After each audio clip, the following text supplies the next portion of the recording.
Welcome everyone to our May WEAll talk. I'm really grateful for having you all in this room. I'm really grateful for our speaker today, Caroline Whyte. And for those who are joining us today for the very first time in this space, I just want to share with you that this is a participatory event.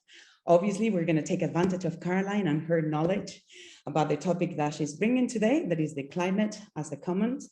But we want to make sure that you are all going to contribute to this conversation, and your ideas, your questions, your own experiences, and your challenging questions are going to be very welcoming in this space, because this is, as always, is a space for exchanging knowledge and awareness, and we feel safe and we feel brave. We feel brave in this space. So don't forget it. WEAll talks are happening every month, and I hope that if this is the first one that you're joining, that you're just gonna keep joining us for the following ones. My name is Anna. I am the network co-lead for the Wellbeing Economy Alliance, and I host these spaces since the very beginning of WEAll, but hopefully next week I'm going to be sharing my network lead role with Tobile. So from the next month on, I'm going to be sharing this space as well, and you will have the opportunity to meet a new team member hosting this beautiful WEAll talk space. So thank you again for joining us.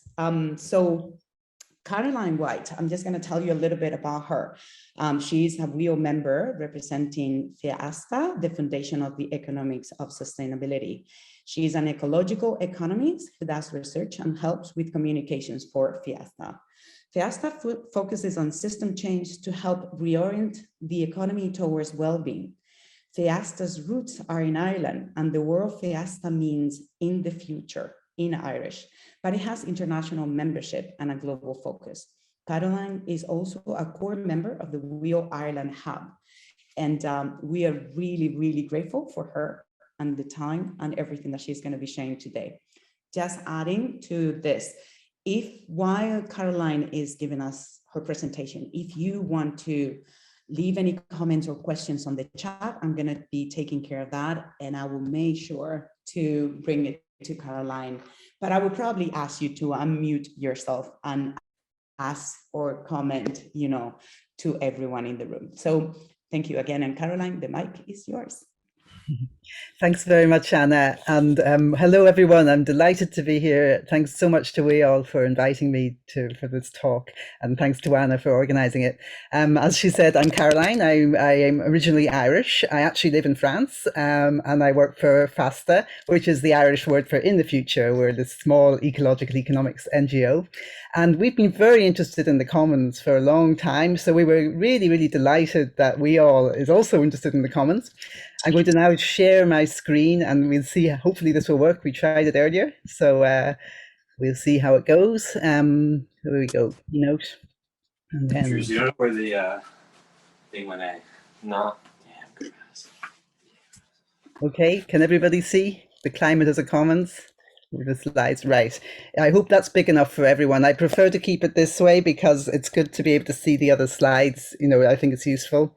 So anyway, as I mentioned, we have this great briefing from WEAll that just came out a few months ago, and it's a kind of an overview of the whole idea of the commons. And I expect a lot of people here know what the commons is already, but I'll just very quickly talk about that in case there's anybody who has no idea about this idea. Basically, it's a different way of managing resources, or looking at also a different way of relating to each other, from the general kind of polar way of either the state manages everything, or private property, private enterprise, individuals manage everything. It's a collective way of managing things, and it can be applied to resources. There's also digital commons, there's financial commons. There are different ways of having of different types of commons. All of this is described in this briefing paper.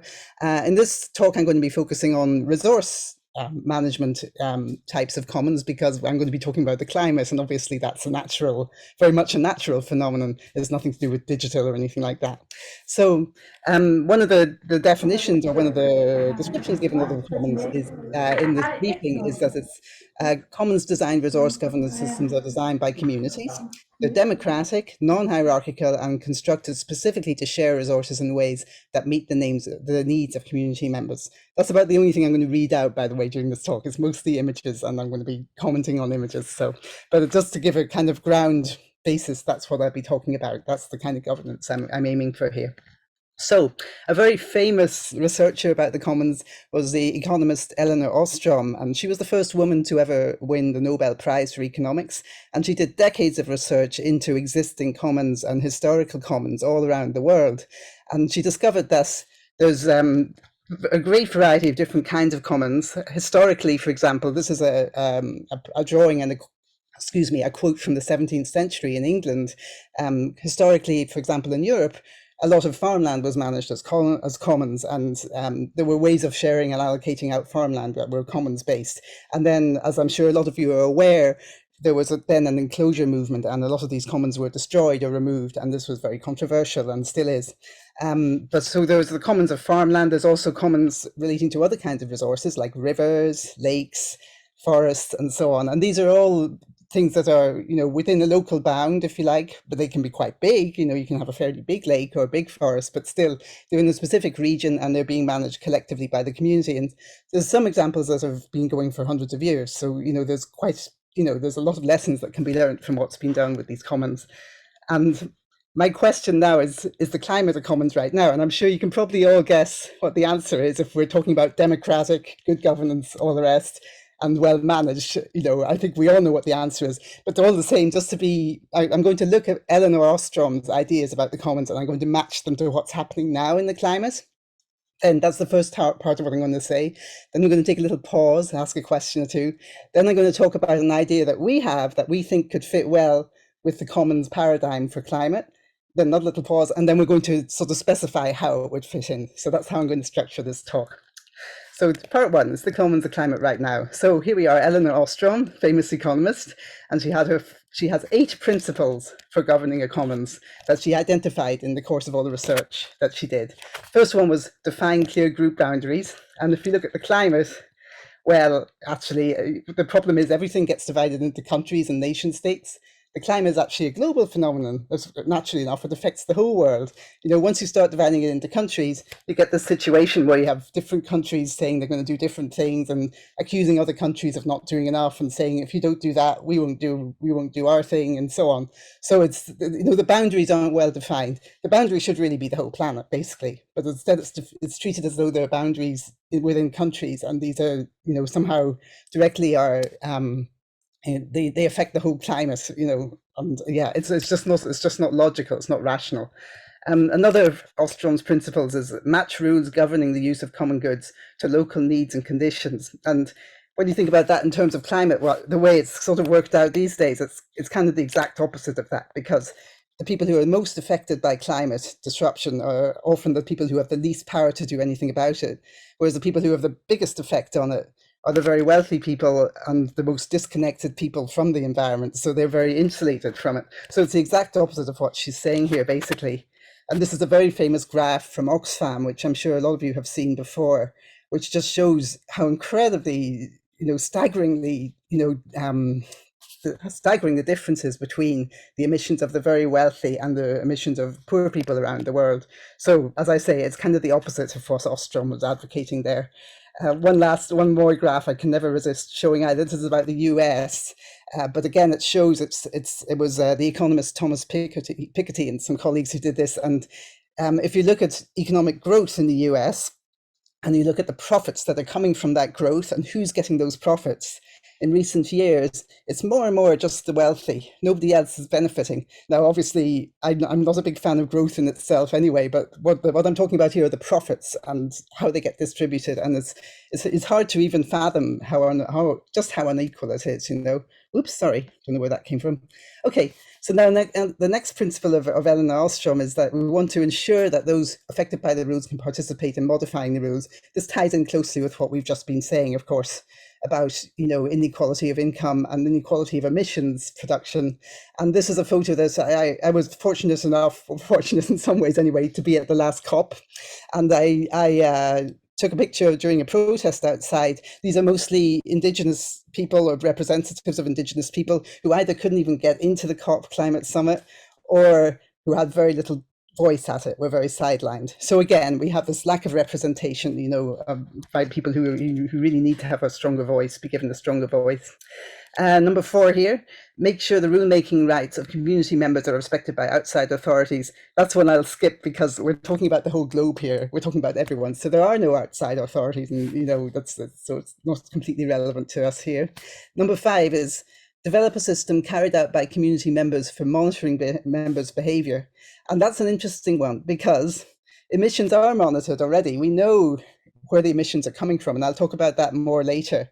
But of course, they're not given nearly as much attention as they should be. That should be like the main, a huge thing that's emphasized, you know, by authorities and by the media and so on, you know, it's where emissions are at and where they're coming from and so on. Instead of which, what we get monitored with great care is growth, is GDP growth. It's like that's the main monitor for health of an economy, you know. So basically the focus is on the wrong thing. There's already monitoring going on, but the focus isn't on the right things. That's my point there.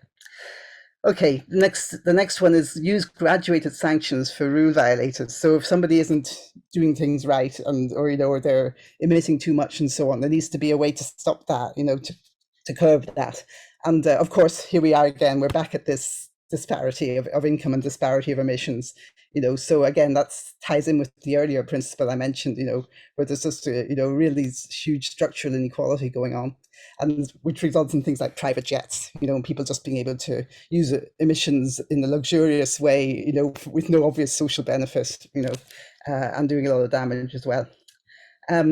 Then provide accessible low-cost means for dispute resolution. And here again, you know, this is a picture. This is a picture of a Lakota tribes person, and he's chained himself to an earth mover, and it's part of a protest to halt a pipeline construction. And people are having to resort to all kinds of civil disobedience and so on because, you know, regular legal channels aren't open to them. They don't have access to justice, you know, in a regular way. So again, this is something that really needs thinking about, you know, thinking about very hard. And then the final one is build responsibility for governing the common resource in nested tiers from the lower level up to the entire interconnected system. And here again, I'm back to this protest and back to the Indigenous people being shut out, you know, the lack of voice and the lack of the whole way that the system is set up, you know, via the COPs, the UN, where it's countries pitted against each other, and you know, who gets into the room, who gets to decide these things, there's no transparency or democracy a lot of the time in that. At the COP there were several hundred fossil fuel lobbyists, you know, who were allowed in, and meanwhile a lot of these Indigenous people weren't even allowed in, you know, so it's very uneven. And you know, again, this is something that really needs to be addressed. So if the climate was a lake full of fish, and we talked about how you know, a lake, it can be a commons, and there's a lot of very successful commons that, you know, some of them are lakes and so on, forests and so on, with the Paris Climate Agreement and the other climate protection measures enable it to be managed as a commons. And I'm sure you can all guess that I would say not exactly, no, not at all. In fact, you know, what you end up with is a few wealthy people catching all of the fish, almost all of the fish, and then, you know, just a very few left for the vast majority of people. And not only that, but I couldn't think of a way to include this in the diagram, but also you're running out of fish as well. So, you know, there's a huge amount of problems here, lots of things going on that are wrong. So my first question for you all is, when you hear the phrase global commons, because we've been talking about Eleanor Ostrom's commons and how they generally have a regional bound, or, you know, there's a border, even if they can be quite a big region, like a lake or, you know, the course of a river or so on. Here I'm talking about the global commons, and I've identified some of the problems with the way that the climate is treated now. But if you think of a global commons, do you have a reaction? Do you think, oh, that's just so out of reach, you know, what can we do? Or do you think, oh, that's interesting? Or I'm just curious to know what people think about that whole idea in itself, you know, as a sort of first step. So any reactions are very welcome, or just questions about what I've said so far as well would be very welcome. So in this point, if you would like to share, I mean, I know, Diana, if you want to unmute yourself, it would be wonderful to hear what you'd like to say, or anyone else, if you want to raise your hands, or feel free to do it and just unmute yourself. Yeah, well, I couldn't agree more, Caroline. Of course, the globe is commons, and we all live on it. We all have to breathe the same air. We're all reliant on biodiversity to create an ecosystem in which we can survive and thrive. And yeah, the main thing is we need to develop a commons approach to what is a commons. Because most people just don't see it as a commons, and you've already highlighted on a lot of the issues around ownership of land and resources, private ownership, around the ability for people to profit from this. And I heard a lovely talk recently on Earth Day where someone had shown the globe as like a glass of juice. And they were making the point that we keep making thicker and thicker straws so we can get the resources out quicker. And we're busy having a party with all this juice that we've got out, and thinking, hey, look how rich we are, without thinking, oh, yeah, but we've used up nearly all the store cupboard and what's left for future generations. All right. So, yes, I completely agree with everything you're saying. Thanks, Diana. Yeah, thank you. Yeah, and that's a great metaphor with the straws. It's a bit like the fish one too. We're running out and we don't even know it. Anyone else, or should I carry on? I could carry on. Oh, Bettina? Yes. Go ahead. I'm sorry. Yes, I also totally agree. I just had thinking about the straws. That's also a lever in a way, that the ones holding the straws and getting most of it, we can already point to them and say, this is now your responsibility. So it's a bit both, I think, because we do use the world as if it was a commons. So we should also give back as a commons, but not the ones who don't use up more. Sorry, I'm a bit unclear, but I guess you know what I mean. Thank you. Yeah, thank you. Yeah, it makes sense. I guess maybe I'll carry on, or is that okay, Anna, or should I? Absolutely. I just noticed that Vanisha wrote on the chat, currently we use resources from all over the world in almost all countries. So it is only fair to care about global commons. Yeah, makes sense. Yeah, definitely. Yeah, and the climate has no borders really. So yeah. Right, now here we go. Got it. Right, so I'm back on this. Okay, so thanks for that. That's great. So now I'm going to talk about this idea that we have, which is called cap and share, and it's basically a way of mitigating climate change. And I'll explain what I'm.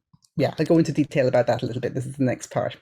So basically, where we start is that we look at where's the actual emissions. We're focusing mainly on fossil fuel, by the way, which is a good amount of emissions. It's like 85%, or some people say 90%. It depends. There's also methane, agriculture, and so on. But still, globally, it's a huge proportion of emissions. And where do fossil emissions actually come from originally? And of course, they come out in all kinds of different ways in the economy. But the original source of them, of course, naturally enough, is the fossil fuels. So here I've got a picture of an oil barrel, but you also have coal and gas as well. And that might seem like an incredibly obvious thing to say, but I mean, it's actually, in, for example, the COP deliberations and the COP paperwork, it's very controversial to even use the phrase fossil fuels. And, it was a struggle to even get it in there, in this latest one. So if you're looking at the source of the fossil fuels, you've got your gas, your oil and your coal, and obviously there's different ways in which they get used. And, the lower arrow there shows a petrol pump. So if a person has a car and they're burning the petrol in the car, then that's emitting the fossil fuel, and it's very direct. But if you're buying products, then you can also have indirect embedded fossil fuels, like in the upper arrows here, where you've got the fossil fuels going to a factory and being used to construct something or other. And then so I'm sure you probably all know this, but just to be clear, you can have both indirect and direct fossil fuel emissions, and in different parts of a supply chain, you have different emissions happening. So if you think of, here we go, good. Next thing is, we like to think also about, thinking about where things come from, right? We've been talking about fossil fuels. If you think about, say a hose pipe, and you've got a tap, a faucet at one end, and you've got a sprinkler at the other end, and you want to make there be less water coming out of the sprinkler, what's the good way to do that? What's the good way to get rid of the water in the sprinkler? And now let's just assume that the water in the sprinkler is kind of downstream fossil fuel emissions, like from houses and factories and cars. And the way that a lot of times in policy now, people try to reduce emissions, or, you know, governments or whatever, is that they try to put a cap on these emissions that are coming out of the sprinklers. So they look at the houses, they look at the, you know, businesses, they look at the cars, and they say, right, you're only allowed to emit, you know, these amounts of emissions, and targets are set. Usually they're climate budgets. There's all this terminology that gets used. The European Emissions Trading Scheme, for example, they seek to cap emissions. They cap emissions from certain kinds of factories, and they're going to extend it to some other things now as well. But the emissions are basically, if you like, downstream. They're being capped at the source that they come out, you know, into the atmosphere. And part of the challenge with that is that it can be very hard to track down all of these emissions, you know, and where they're coming from.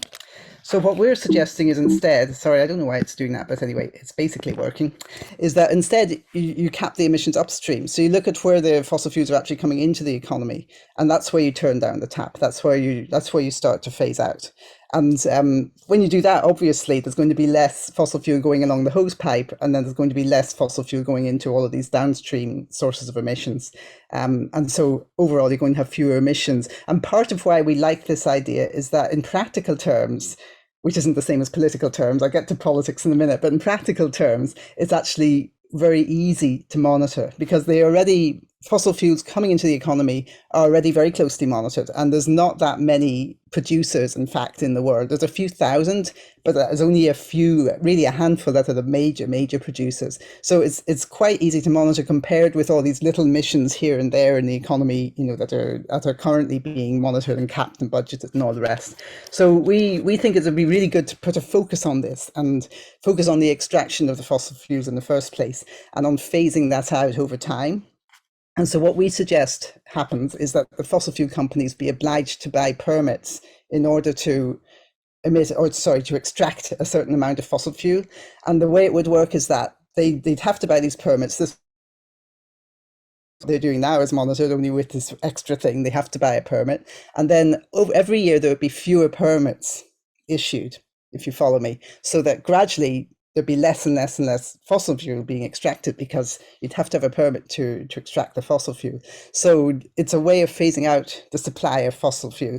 Now, there are some little complications, which I don't want to get into too much detail here, but, you know, basically there's some other criteria for deciding which fossil fuel companies should wind down. It's not only about who's got the permits, because there's some justice elements here that are important. You want to avoid hotspots, you know, in certain communities where there's fossil fuel production going on that really shouldn't be going on at all. Right now, it needs to stop soon, pronto, you know, now. So, you know, it's a bit nuanced, but basically the idea is, if you're going to extract fossil fuels, you need to have these permits. And then what happens then is they're buying these permits, and of course they're now going to pass the price of the permits on. You know, so the price of the fossil fuels will go up, and people who are using fossil fuel, like you and me, we're going to have to be paying something more for fossil fuels. However, the next question is, what happens to that money? What should happen to the money that's generated from selling these permits? So, you know, here we have the fossil fuel companies, and they're having to spend money, you know, because there's a sale of permits. And then what we suggest is that the money kind of naturally belongs to everybody, because the atmosphere should be treated as a commons. It's kind of our, you know, collective share in, you know, in the use of the atmosphere, the temporary use of the atmosphere for emissions. So our suggestion is that the money should be distributed. And there are different ways to approach this. What we tend to prefer ourselves is actually per capita distribution. Now, there's all kinds of arguments that can be made about this. And again, I won't go into huge detail now, but the basic essence of the idea is that, you know, everybody should get some compensation for the fact that the atmosphere is being used. And then if you think, I hope I'm not going too fast here, because I know it's a lot of ideas at once, so there'll be questions shortly, you know, and then we can talk it over. But basically, if you remember, you're going to be paying more for the fossil fuel, but you'll also be getting money back. And the way that translates into reality then would be that the people who have a large footprint of carbon, who use a lot of emissions, like the people with the big black footprint on the right there, you know, lower, they're the ones who would be paying much more than anyone else. And they'd still be getting a little bit of money back, but it wouldn't be nearly as much as what they'd be paying out, you know. So in practice, you'd end up with this thing where you see the top arrow on the left there, there's a little pile of money. Everybody will be getting this little bit of money. but the people who have the big footprint would be paying out a much bigger amount, whereas the people with a little footprint would be paying a very small amount. In fact, most people would be paying a very small amount. So most people would actually gain financially. So if you think about this, just pause and sort of zoom back and think, just let's, as a thought experiment, I'm not saying this is easy or going to happen tomorrow, but as a thought experiment, let's imagine this happened globally. What would happen? And what would happen would be that there'd be a huge redistribution of wealth, because, you know, a lot of wealthy people who are using so many emissions now, they'd be having to actually compensate everyone else for that. So it would actually probably have a very good effect in terms of addressing poverty and inequality.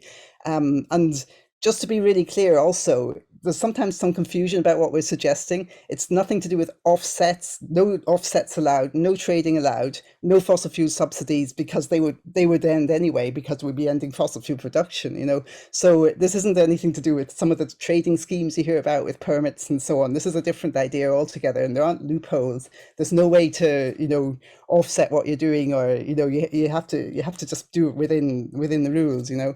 So basically, you know, there would be no way to sort of siphon off these funds, especially if they were being given out, you know, either per capita or under principles of, you know, participatory budgeting, for example. You know, they're very well, how can I say it, very well already used ways. You know, there's a lot of experience already with using funds in a good way. So, you know, I think that, you know, there's a real potential there, not only for phasing out fossil fuel production and therefore helping address climate disruption, but also for helping to address poverty and inequality as well. So that's the essence of cap and share. That's the basic idea behind it. So basically you're capping the carbon, by which I mean the fossil fuel supply, and then you're sharing out any income that's, you know, that's generated from selling permits for that. And we've thought a lot about how this could happen globally. And we have our kind of a little project called CapGlobalCarbon. We have our own website for that. We launched it at the Paris COP, you know, so a few years ago. There's a group of us there with our banner. And so I'm working at the moment on a new project, which is kind of expanding this idea. And in the third part of this talk, I'll talk a little bit more about all of that. But for now, I just wanted to pause again and ask, do you have any immediate reactions to what I've just said? Any questions about what I've just said? Well, I noticed that Diane and Arnold have commented on the chat, so I don't know if, well, Hannah just raised her hand, but Arnold, if you want to comment, or Diane, you will be next if you want to. Hannah, unmute yourself, please. Good to see you here.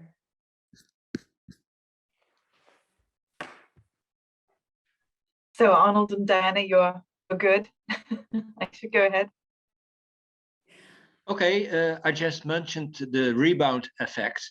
If I understand well, you will compensate, you will redistribute the money which you gain with those permits to people with lower incomes. But wouldn't that generate the rebound effect? Excellent question. Thanks. Yeah, very good. The thing to keep in mind is that there's a hard cap on fossil fuel extraction. So over time, there's going to be less and less and less fossil fuel coming into the economy.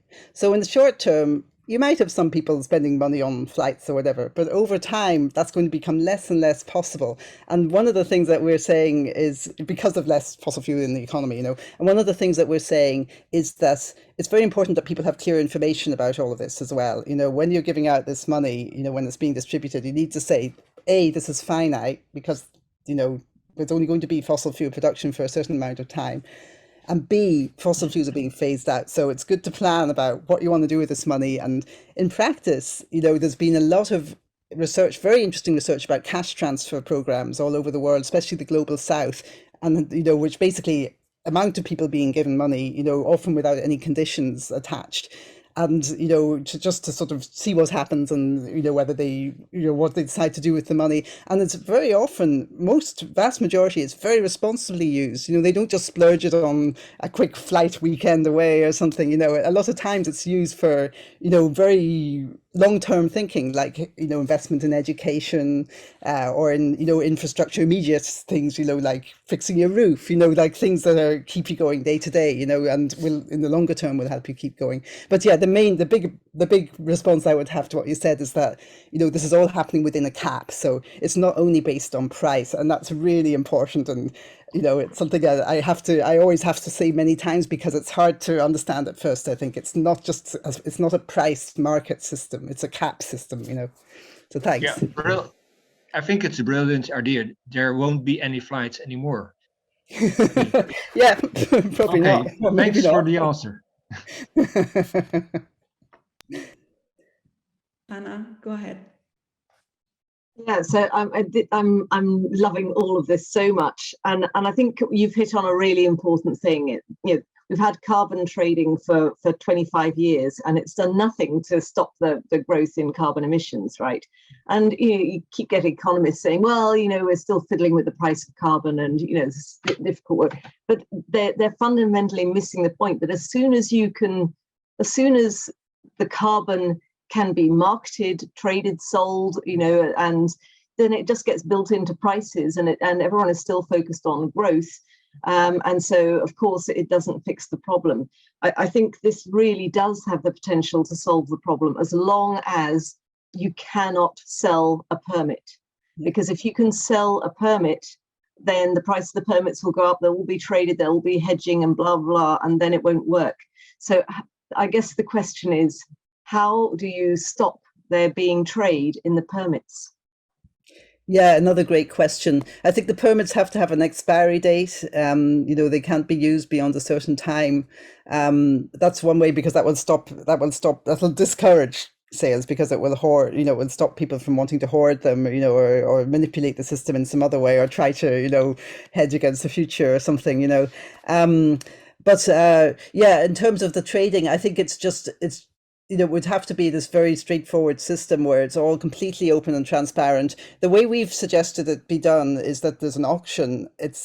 I'm a little bit hesitant about that, because, as I mentioned earlier, there's a phenomenon of hotspots in some communities that have more of a problem, you know, with immediate, you know, fossil fuel pollution than others. So I think we'll have to put the whole thing through a kind of filter of checking for that, you know, and not just have an open option where any old fuel company anywhere can buy permits with no other strings attached. But, you know, if we go through that, which is a process, and then the permits are sold, then I think, you know, I don't think it's too hard to monitor or control, because, as I mentioned already, we're not talking about that many companies really. You know, it's with the current system, like there's also a question in the chat I noticed from Adrian, which is related. You know, in the current system, like the ETS and so on, it's quite easy to game, because there's just so many different sources of emissions that you have to keep an eye on, you know, and it's very easy to fudge, you know, and pretend you're doing less or more than you are. But with the fossil fuel producers, there's already a lot of monitoring going on. And of course, there's always a danger of corruption and gaming, for sure, you know, and we have to be really careful about that. But still, we're talking about a relatively small group of entities. And I think another thing that we call for is the establishment of a trust that would oversee all of this, and that would, you know, be very accountable and transparent, and wouldn't be run by a nation state. So that's another whole wrinkle of the whole thing. But you know, I mean, there are things that have to be kept in mind, and I totally agree there's a danger of it being gamed, but I think it's maybe less than might appear, because we aren't, as I say, talking about that many entities, and it's also something that's relatively easy to monitor as well. So yeah, I hope that's something of an answer anyway. We're here to share as well, to ask questions and to think ahead, and so it's good for all these ideas to come alive. Hannah, now is going to be you. Fantastic. Thank you so much. And thank you also, Arnold and Dan. I think really great questions, and really useful to hear your response, Caroline. As you've been speaking, I feel like I've got 3 questions. So I'll just kind of put them out there and make what you will of them. One was kind of quite a practical piece, which was really just to understand a bit more about kind of where the thinking's at in terms of sort of the actual mechanism by which the increased profits that the profits that the fossil fuel companies gain from the increased prices, how those actually make their way back to being redistributed on this potentially per capita basis, how that is going to happen, and what kind of, so there's kind of a piece about the mechanism of that actual redistribution. And another piece is really about you know, you mentioned obviously politics is an important piece, and not one that you can you spoke a bit much about so far, but I'm curious to know how is that? How are the relationships between Feasta and the political organisations?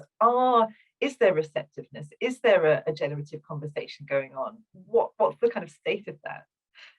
And the third one, sorry, is about kind of communities of the global south. I mean, I can only see our names and things, and I wonder kind of how much you've engaged with communities of the global south, or particularly communities that are really being affected by climate change now, and what their feelings are about this as an approach, what you've heard so far. Yeah, take what you will from all of that. They're all great questions again. Thanks so much.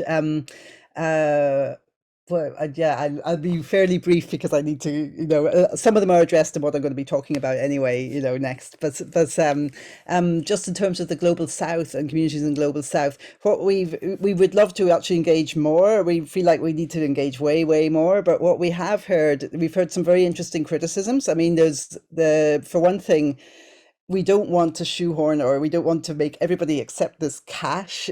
Some communities don't want to be involved in the cash economy at all. And I think that's a very valid choice. And, there shouldn't be any, obligation or coercion or something to make people take this cash. That could be really strange and not, so that's one thing. In terms of actual people on the ground, like Indigenous communities who are faced with climate breakdown in a very immediate sense, or who are, extraction on their land, I think that, we do have some support. I mean, we're allied with the Keep It in the Ground campaign, for example. But again, I think it's something that could be much more developed. And, I think there's synergies that maybe haven't been drawn out enough.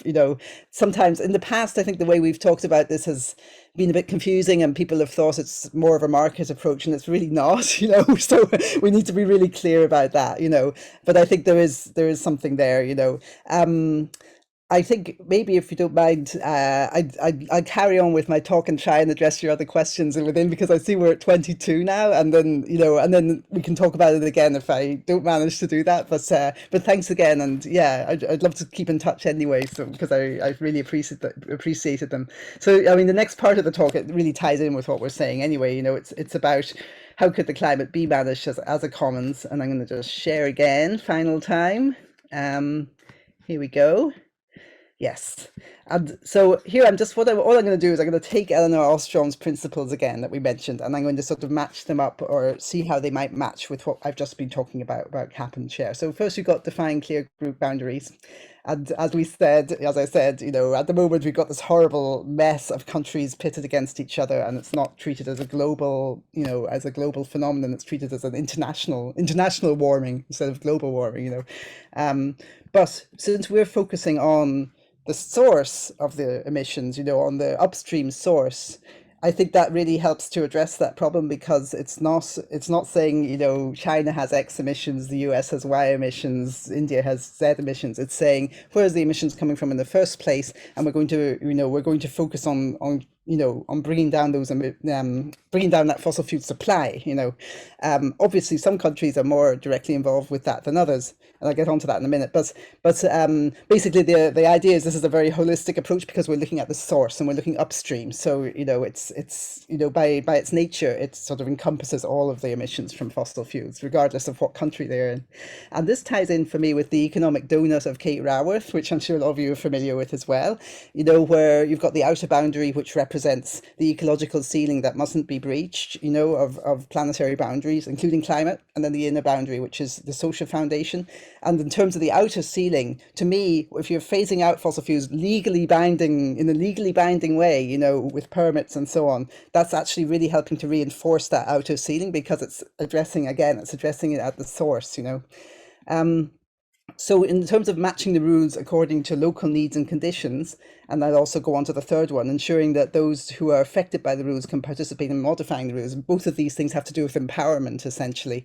And so we think that there needs to be, as I mentioned already, there needs to be a strong emphasis on things like, transparency and accountancy on the part of this trust that would be, sort of managing the whole thing, but also in terms of communities and people on the ground, there needs to be a built-in way to make sure that there's a lot of ability to participate and things like participatory budgeting, as I already mentioned.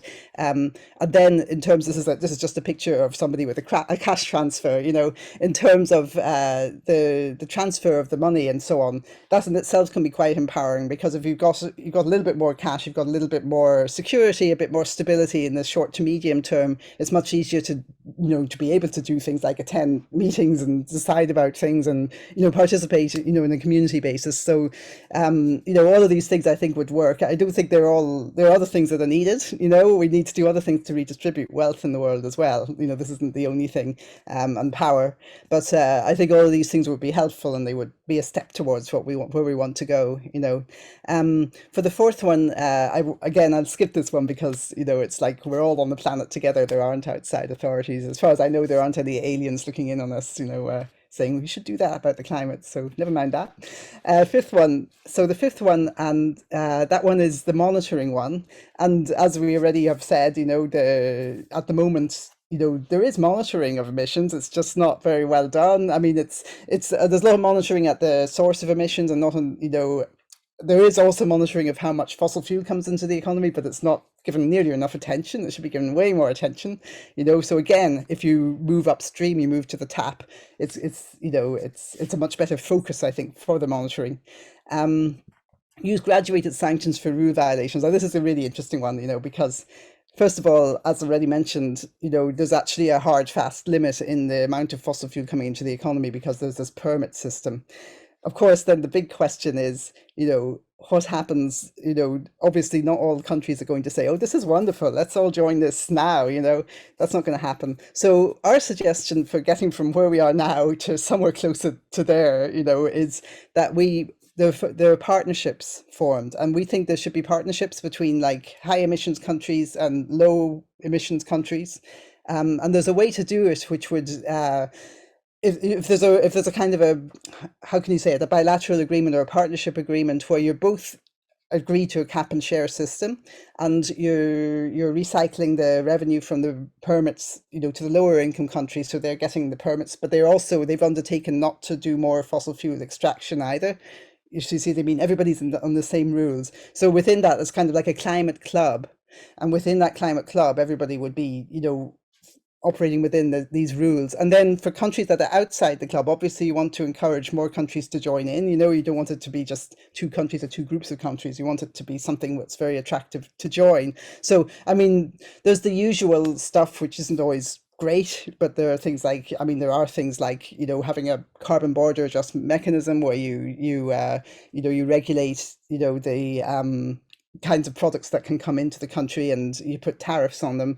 It's cumbersome and it's clumsy, but it's probably better than nothing. But and it still hasn't really been done, as far as I understand, in the EU. But they're talking about it, and in different places. But it's something anyway. But an important extra element is that you'd also be putting tariffs on imports of fossil fuels. So that's really important because, that again, you're getting to the source of the problem there, so it's not only products that have embedded fossil fuel, but also fossil fuel itself coming into the country. You need to actually put a cap on that in the same way as you're capping fossil fuel production within your country. And, obviously this is all, there's no magic formula, and it's not something where you can wave a wand and say, oh, all the countries are going to want to do this. And there's probably, it's unlikely that everybody will always sign up, but there is something to be said, I think, for peer pressure and these sorts of very targeted, measures to make it harder to trade, if you aren't following these rules. And I think, I'm saying, thinking out loud here, but I think that, a way of, it would be good to sort of rethink or have an alternate WTO set of rules that fits with this, and to push for that, that kind of thing, to really try and change the mindset, and make it more, so that we're all on the same page basically about this. So yeah, as I already mentioned, also within any country that's involved with this, we're going to have, a big redistribution of wealth. And, for some people that's going to be experienced perhaps as a kind of a sanction or a punishment. I don't know. There won't be as many private jets, probably none, which is no problem as far as I'm concerned. But anyway, then there's the last two principles are provide accessible low cost means for dispute resolution, and the responsibility in nested tiers, for governance. And again, that gets back to the whole phenomenon of, power distribution and, having a system whereby people are empowered, both in terms of having a little bit more cash, which is very helpful for some people, but also in terms of the structure and making sure that there's, there's some kind of, there's a way to feedback and share opinions and so on. So sorry, I know this is a bit vague, but it's something we're very aware of and we're working on. Right. So so just as I mentioned already, we have this CapGlobalCarbon initiative. I'm starting work now on a new project, which is looking at I don't know if any of you have heard of the Beyond Oil and Gas Alliance. It's this group of small countries, including Ireland, and it's the first two countries to start it with, Denmark and Costa Rica. And they've all undertaken, they say at least, that they're going to not only stop any new fossil fuel production on their territories, but they're going to phase out existing fossil fuel production, which for me is good. That's it's a good thing. We'll hope they actually do what they say. Denmark has even passed legislation about it, apparently, which is great. But this to me is a kind of a starting point for what I'm talking about here, because it's looking at the source of emissions, it's looking at fossil fuels, and it's looking at phasing out production. So it's very important. Though there's loads of ways it needs to be expanded, and I think they should bring in the global south much more, this alliance, and there's tons of good things that could be done if they do that. And also they need to look at imports of fossil fuel. But anyway, that's a project I'm going to be working on. So if anyone's curious, I'd love to chat about it with them. And just to wind up, we have a couple of publications, or we have quite a lot of publications because we've been working on this for a good while now. But if you look on our website, I'll put a link in the chat after, and you can see there's all kinds of stuff. But I just wanted to mention the book on the left here, Sharing for Survival, because one of the things that happens if you start to reduce your energy supply, your fossil fuel supply, is that there's a risk that the whole economy will go totally haywire, because the financial system depends on expansion. You're going to cause degrowth, and that can have lots of great effects, but it could also have very destabilizing effects if it's not carefully managed. So this is in Feasta, we have a very broad focus, and we're looking at how things are interconnected. And so this book, Sharing for Survival, it's looking at cap and share, and then other things that we think need to be done as well as cap and share.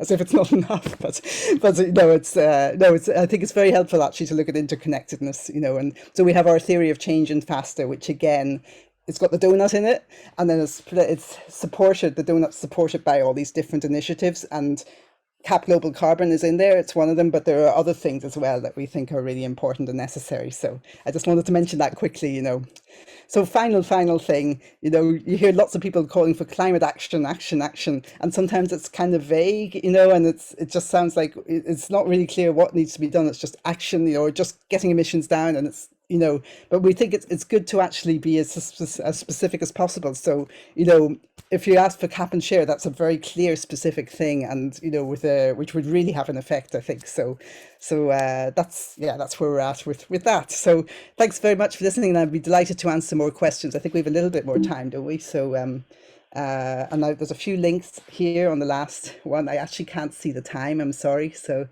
No, it's okay, Caroline. So yeah, we're close to the hour, and I just want to say thank you. And Jan, if you want to unmute yourself and you want to bring your question to Caroline, that would be fantastic. Well, thank you, Caroline. I agree completely with this track, but I just wonder if there is any difference with Jim Henson's plan for carbon fee and dividend. Thank you. That's a great question. Yes, there is. You're right. You're quite right. He has a dividend, what he calls a dividend, which is a distribution of revenue from, a carbon fee. But the big difference is that we have a cap, not just a fee. So we have a hard limit on how much fossil fuel can enter the economy. Whereas for him, it's entirely price based. It's a market. Basically a market mechanism. You put up the price of carbon, and then you generate the fee from that. And we don't think that's reliable enough, because as you've seen, the wealthy are, they can just spend as much as they like. It doesn't matter how much carbon it is, we need to actually limit the supply in the first place. That's the way we see it. So, yeah, Okay. thanks. Do you have any contact with him about going further? I've had no direct contact. I know people who've tried, but there's a lot of, it's tricky. There's a lot of thinking about the whole fee and dividend idea, and maybe we're not framing what we're saying properly, or I don't know, but we've had a hard time getting across, why we think it's important to have a cap and not just a fee. If anyone has ideas, please let me know, because I hope those both ideas are coming together, because we have to be strong. Yeah, absolutely. Yeah. Well, Yanni, if you have any connections, just make sure that you connect with Caroline, and you can, maybe we can Maybe help. I can try. Okay. Thank you. Wonderful. Okay. Great. Robert. Yeah, thanks, Caroline. It all makes a lot of sense, of course, and as we like you stated, we're all in this together. My question is I'm curious about partnerships in the light of the 3 pillars of activism. Maybe you know it, Joanna Macy's 3 pillars. Oh, no? Okay, but one of the pillars is where the action groups are, like Extinction Rebellion and Fridays for Future. And if you have a solution that creates awareness and can be used as a tool, and I can see this here, it's very powerful when you connect to these groups and you sort of let these energies go through these 3 pillars. And that's the idea. So are there any contexts already so far that you can share with these groups? Yes, there are to some extent, but I feel like we need to do this much more. We're very low capacity. That's part of our trouble. And I've been doing a project on agriculture this last few weeks, and I've just been, that's such a vast topic, and everybody else, in Feasta, we all have our things that we keep working on. But the problem with working in the environment, as I'm sure you all know, is everything is vital. Everything has to be dealt with immediately, and and they end up trying to juggle all these things, So, but I totally agree. I think, Extinction Rebellion are brilliant, and Fridays for Future. And we do actually have some good connections, but I think they could be cultivated more. We had a group of youth delegates at the COP, and a lot of them were involved in Fridays for Future, and we were keeping up with the contact. And we had a really great youth Brazilian delegate, actually, and she wants to come to the next COP. So that's great. She's going to help with CapGlobalCarbon, and also connecting with people in the global South. That's what we really want to do, and also hearing their criticisms. We're not trying to say we have all the answers at all. We want to hear constructive criticism as well. So any ideas from anybody here on either of those things would be brilliant. Well, I just want to mention that Arno has a connection with the Extinction Rebellion, and maybe this is something that you can follow up offline. So just wanted to mention it, because I noticed that he was very silent. I was like, why is he not saying it? Well, I don't have only a connection with Extinction Rebellion. I'm active in the movement. Great. Wonderful. And there are many other WEAll members, Caroline. So this is something that maybe, I think it's a really good idea to follow up. Yeah. Great, thank you. Yeah. And Adrian, I noticed that you left a comment. I don't know if you would like to unmute yourself, and I'm going to give you the space if you want to share that. Hi, good morning, everybody. I'm a member of Feasta, so I've joined this sort of discussion this morning. Yeah, I've just the comments is sort of important, because as I mentioned there in the comment that I made, there's a lot of emphasis on fossil fuels being sort of the source of the pollution, and okay, that's correct, but we got to understand as well, within internal combustion engines and any other kind of form of combustion that's going on around the world, the commons of the air is basically just being used without any kind of consideration for, it's combining air and fossil fuels within the chamber of an internal combustion engine to putrefy the air. So maybe we should be sort of focusing more on extracting air rather than fossil fuels to sort of putrefy the air that we're actually reliant on to survive. So that's one point. Okay. The other thing is like profit, like as I mentioned in the comment there, like within accountancy and economics, profit is always sort of like regarded as something that you extract from, it's external. So we accumulate, like it's hardwired, or it's sort of like a software programming that's within accountancy and economics that basically drives us to sort of say, okay, we need to get profit, but we have to sort of extract it from something external to ourselves. And it's denying our own existence, where profit comes from our own creativity within. And that's what we should be sort of developing and growing, not sort of like accumulating things to sort of grow. We should be sort of like looking at our own sort of like culture and intelligence and wisdom to grow that there.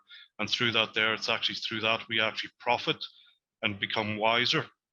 And that's how we grow economically, not through sort of accumulation of material objects, extracting them from nature. And it's all codified within accountancy that that's the way you do it. So we're denying our own existence by not actually sort of like putting it into the systems that we use to sort of like manage ourselves, which is like the balance sheets and the profit and loss accounts, and also through economics as well. So like that's the point that I want to make about this here as well, because it's really sort of like destroying ourselves by not accepting ourselves or acknowledging ourselves, really. Okay. And we're failing to conserve, we're failing to sort of like conserve energy. We're just basically extracting energy, and the systems that we use to sort of like determine efficient use of energy is really not conserving energy. It's basically exploiting it and externalizing it. Again, we're sort of like dumping it out into the atmosphere or dumping it into nature. And we're sort of like purely sort of looking at it from the perspective of how it's sort of utilized by the human being, and not sort of like closing the cycle, where if you're using energy, is that energy being sort of like returned back into nature to be reused again, you know? So that's the point that I wanted to raise. Thank you so much, Adrian. I'm noticing that people are leaving the room and they're really appreciating. I'm sorry that we got into the hour and there is no more time for sharing, but I wanted to give the space to Caroline to say anything before wrapping up this space and being grateful for being here. Caroline, I just want to say thank you personally. Well, thank you, Anna, and thanks so much, everyone. I'm sorry there wasn't more time for discussion. As I said, I'm working on a project, and there's going to be more presentations, more talks, and I'll, if anybody's interested, please drop me an email or look us up on Feasta, feasta.org, or caroline.whyte@feasta.org. So it's easy to contact me, and then we can keep posted. So thanks a million for listening in, and I really appreciated all the comments and everything. Thank you. Caroline, if you want to leave your email address on the chat, that would be fantastic. Yes. Because I'm going to be recording and everything. So yes, I'm really sorry that we're running out of time, but it was a pleasure to have you all in here. Stay tuned for our next WEAll talk. Actually, the speaker is in this room. Hannah Temple is going to be your next speaker. So I'm really, really grateful for all of you for being here today, for your questions and comments and ideas. And again, we're really looking forward to the next one. So enjoy a wonderful day ahead of you, or a wonderful evening. And yes, see you next month. Thank you so much. Take care.